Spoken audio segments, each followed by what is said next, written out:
சிவகங்கை மாவட்டத்தில் 2 அரசு பேருந்துகள் நேருக்கு நேர் மோதிக்கொண்ட விபத்தில் உயிரிழந்த ஓட்டுநர் உடலுக்கு அஞ்சலி செலுத்திய பிறகு 3 லட்சம் ரூபாய்க்கான காசோலையை அமைச்சர் பெரிய கருப்பன் வழங்கினார்.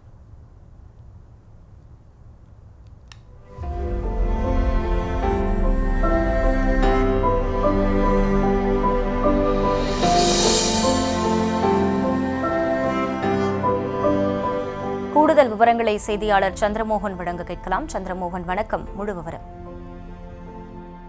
வணக்கம். நேற்று திருப்பத்தூர் அருகே 2 பேருந்துகள் நேருக்கு நேர் மோதியதில் 11 பேர் பலியாகி இருந்தனர் மற்றும் 44 பேர் காயங்களுடன் சிவகங்கை, திருப்பத்தூர், காரைக்குடி ஆகிய அரசு மருத்துவமனையில் அனுமதிக்கப்பட்டு சிகிச்சை பெற்று வருகின்றனர்.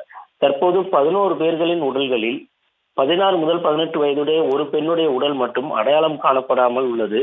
தற்போது காரைக்குடி அரசு மருத்துவமனையில் 3 பேருடைய உடலை பிரேத பரிசோதனை செய்யப்பட்டு அவர்களின் உறவினர்களிடம் ஒப்படைக்கப்பட்டது.